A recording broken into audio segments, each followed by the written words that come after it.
पढ़ेंगे work done and power के बारे में। तो पहले समझते हैं वर्क कहते किसको है। देखिए कोई भी अगर बॉडी है तो बॉडी में अगर हम फोर्स एक्सर्ट किए तो बॉडी क्या करेगा, अपना पोजीशन चेंज करेगा, मतलब डिस्प्लेसमेंट होगा। तो फोर्स के कारण बॉडी का पोजीशन चेंज हुआ, उसको हम क्या कहेंगे, वर्क डन कहेंगे। जैसे मानिए कोई बॉडी है,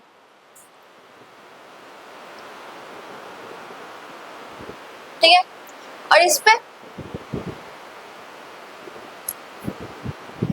ये फोर्स है, कुछ एंगल से हम मानते हैं थीटा से, ठीक है। अब देखिए ये फोर्स जो है कुछ एंगल से लग रहा है, इसका मतलब यहाँ पर कंपोनेंट टूटेगा, तो कंपोनेंट एक्स और वाई एक्सिस में टूटता है। तो ये क्या है, ये एक्स और इधर हो जाएगा वाई, ठीक है। अब जिधर एंगल रहता है, जिधर एंगल बनता है उधर जाता है कॉस थीटा। तो फोर्स ये एक्स एक्सिस के पास क्या है, थीटा यहाँ बन रहा है, तो यहाँ क्या होगा, फोर्स को लेंगे एफ कॉस थीटा, और उसका अपोजिट साइड बनता है साइन थीटा, मतलब एम एफ साइन थीटा, ठीक है। अब देखिए यहाँ पर आपको समझ में आया कि कंपोनेंट हम एक्स और वाई एक्सिस में तोड़ते हैं, जिधर थीटा रहेगा एंगल बनेगा उधर कॉस थीटा, उसका अपोजिट साइड साइन थीटा। तो ये बात हमको पता है कि अगर फोर्स ऊपर की तरफ लग रहा है तो उसको नीचे बैलेंस करने वाला फोर्स mg भी लग रहा होगा, ग्रेविटी ऑटोमेटिक कोई बॉडी को अपने तरफ खींचता है, इसीलिए mg हमेशा नीचे लगता है। तो हम यहाँ पर बात, तो वो क्या कर लेगा, f sin थीटा को बैलेंस कर देगा, तो हम बात करेंगे यहाँ f cos थीटा। तो जब बॉडी फोर्स इस तरफ लग रहा है तो बॉडी क्या होगा, डिस्प्लेस हुआ होगा, और डिस्प्लेस होके क्या होगा, आगे आ गया होगा, यहाँ आ गया होगा, और क्या हो गया, मोशन स्टार्ट हो गया। मतलब कि वर्क कहने का मतलब हम क्या कहें, फोर्स की वजह से डिस्प्लेसमेंट हुआ, तो F cos थीटा और साइन डिस्प्लेसमेंट, मतलब कि फोर्स की वजह से क्या हो गया, यहाँ पर डिस्प्लेसमेंट हुआ। तो ये जो हुआ F cos theta into displacement, यहाँ पे F क्या है, फोर्स, S क्या है, डिस्प्लेसमेंट।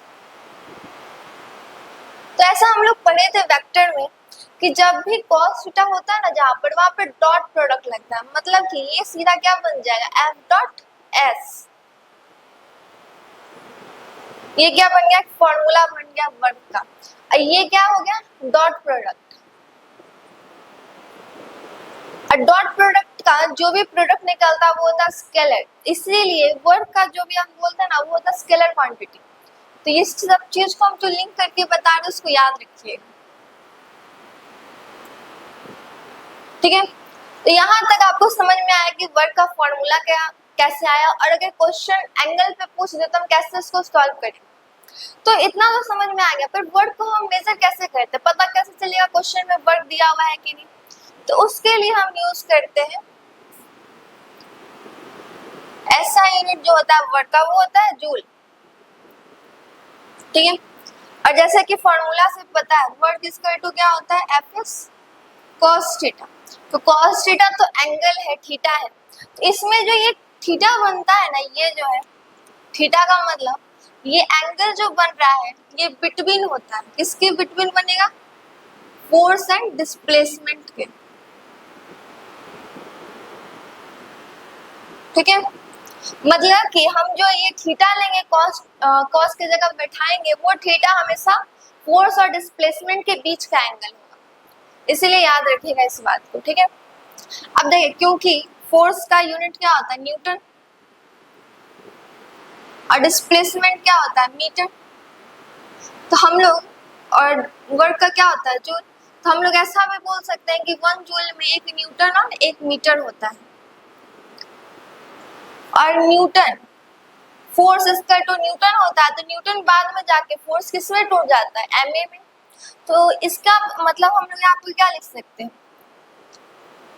केजी मीटर पर सेकेंड स्क्वायर, और यहाँ पे तो 1 मीटर है, तो यहाँ से हम डायमेंशन भी निकाल सकते हैं, तो डायमेंशन क्या हो जाएगा,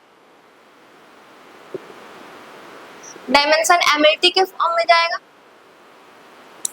देखिए केजी मतलब मास, यहाँ पर 1 है, यहाँ पर 2 मीटर है, तो यहाँ पे क्या हो जाएगा 2, और यहाँ पे क्या है बाई में तो -2, ये क्या निकल गया, डायमेंशन भी निकल गया।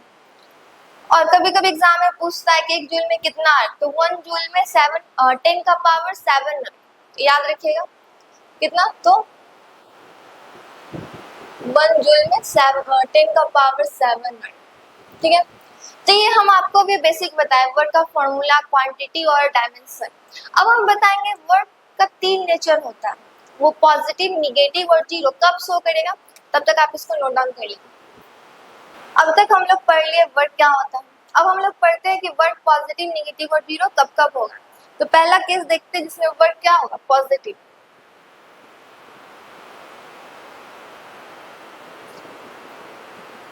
ठीक है, तो देखिए मान लीजिए कोई बॉडी है,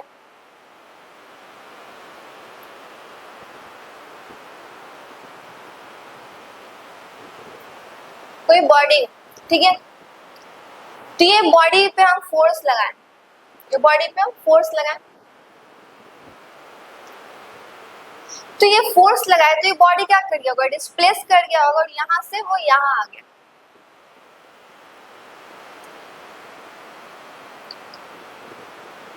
ठीक है, अब देखिए बॉडी फोर्स लगाया और बॉडी क्या हो गया, डिस्प्लेस हुआ, तो इधर आ गया, तो मोशन इधर की तरफ हुआ। इसका मतलब कि जब हम बॉडी पे फोर्स लगा रहे थे तो फोर्स के कारण जिधर फोर्स हुआ उधर ही डिस्प्लेसमेंट हुआ। जब दोनों एक ही डायरेक्शन में है तो यहाँ पर थीटा जो बना वो 0 डिग्री बना। तो अगर हम इसको वर्क के फॉर्मूला में ले जाएं तो वर्क इक्वल टू क्या आता है, एफ एस कॉस थीटा। अब कॉस थीटा की जगह अगर हम 0 डिग्री लिख दें तो कॉस 0 का वैल्यू कितना होता है, 1। तो वर्क डन स्क्वायर तो क्या हो जाएगा, एफ एस। तो यहाँ पर देखिए वर्क क्या हो गया, पॉजिटिव आ गया। मतलब कि वर्क पॉजिटिव तब आएगा जब जो थीटा बन रहा है, ये बन रहा है, वो क्या हो, लेस देन 90। ठीक है, अगर हम इस सेकंड केस में चलते हैं जहां पर वर्क क्या हो, निगेटिव हो,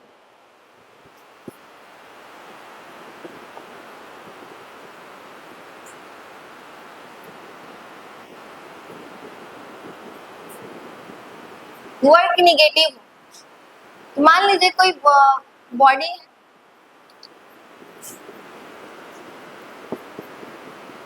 जिसको फोर्स जो लग रहा है वो पीछे की तरफ लग रहा है, मतलब इधर वो लग रहा है फोर्स, पर बॉडी आगे डिस्प्लेस हुआ। क्यों, क्योंकि यहाँ पर बॉडी आ गया और यहाँ पे क्या हो गया, डिस्प्लेसमेंट। क्यों, क्योंकि वेलोसिटी से, वो कुछ वेलोसिटी से जा रहा था जिसके कारण बॉडी आगे मूव कर रहा है, पर फोर्स जो हो रहा है वो पीछे बैकवर्ड लग रहा है। तो यहाँ फोर्स और डिस्प्लेसमेंट के बीच का अगर एंगल देखा जाए तो डिस्प्लेसमेंट आगे जा रहा है, मतलब बॉडी आगे मूव कर रहा है, फोर्स पीछे लग रहा है, मतलब थीटा जो है यहाँ पर वो बन रहा है 180 डिग्री। तो अगर हम वर्क के फॉर्मूला पे लगाएं तो F S cos 180 degree, cos 180 का मान होता है -1। तो यहाँ पर जो वर्क निकलेगा वो माइनस फोर्स इंटू डिस्प्लेसमेंट होगा, मतलब यहाँ फोर्स क्या हो गया, निगेटिव, वर्क डन क्या हो गया, निगेटिव। तो इसका मतलब कि वर्क पॉजिटिव होने के लिए जो है वो दोनों एक तो यहाँ पर सेम डायरेक्शन में हो रहा था, और ऊपर से जो थीटा था जो बन रहा था वो लेस देन 90 बन रहा था, तो वो पॉजिटिव था। पर निगेटिव होने के लिए थीटा को मोर देन क्या होना चाहिए, मोर देन 90 होना चाहिए, जिसके कारण क्या हो जाएगा, वर्क निगेटिव हो जाएगा। ठीक है, अगर कोई बोले कि वर्क 0 कब होता है, तो वर्क 0 होने के लिए मान लीजिए कोई बॉडी,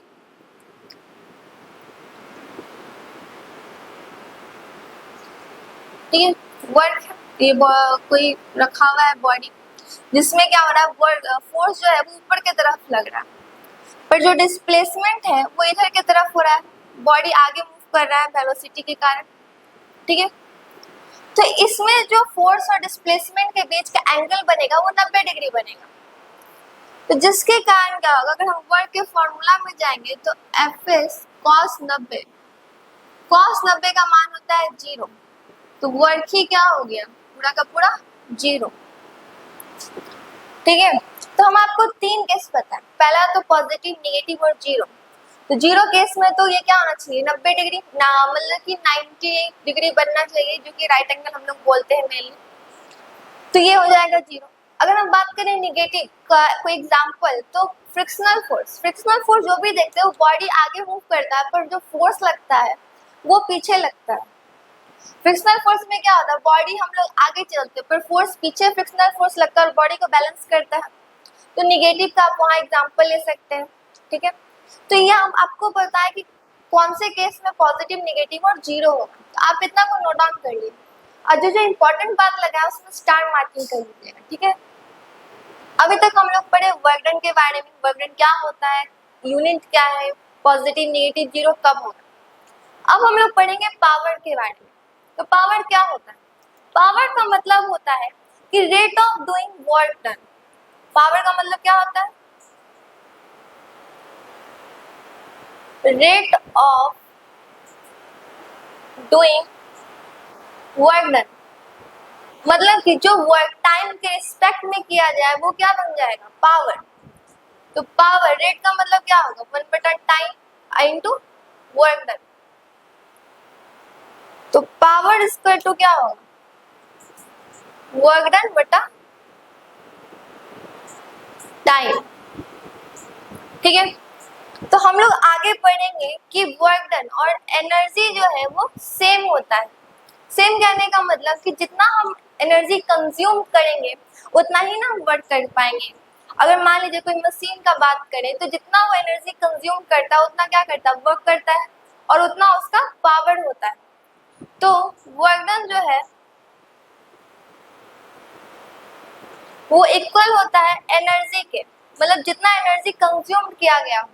तो पावर इक्वल टू हम लोग लिख सकते हैं ना, पावर इक्वल टू क्या होता है, वर्क बाय टाइम, और वर्क इज इक्वल होता है एनर्जी कंज्यूम, मतलब जितना हम एनर्जी कंज्यूम किए बाय टाइम टेकन, ठीक है। तो ये क्या हो गया, पावर का फॉर्मूला हो गया, मतलब कि जितना कोई बॉडी एनर्जी लेगा, एनर्जी कंज्यूम करेगा उतना वो वर्क करेगा, और जितना वो वर्क करेगा टाइम के रिस्पेक्ट में वो पावर होगा। तो पावर जो होता है वो स्केलर क्वांटिटी होता है, ठीक है। अब बात करें जहां तक इसका यूनिट का, तो इसका एसआई यूनिट जो होता है वो वॉट होता है, ठीक है। क्या होता है, वॉट होता है, और इसको हॉर्स पावर में भी देखा जाता है कि 1 हॉर्स पावर मतलब HP इक्वल टू 746 वॉट होता है, ठीक है। अगर हम बात करें कॉमर्शियल लेवल का, तो कॉमर्शियल लेवल पे इसका यूनिट जो होता है वो होता है किलोवाट आवर। क्या है, किलोवाट और आवर।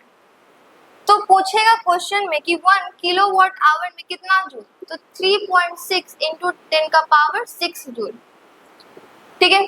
तो ये सब चीज आप याद कर लीजिए, और एग्जाम में क्या होगा, इस सबसे अगर क्वेश्चन पूछा तो इजीली बन जाएगा। तो अभी तक हम आपको वर्क और पावर पढ़ाएं, तो अब हम लोग आगे पढ़ेंगे एनर्जी के बारे में, ठीक है। तो इतना नोट डाउन कर लीजिए।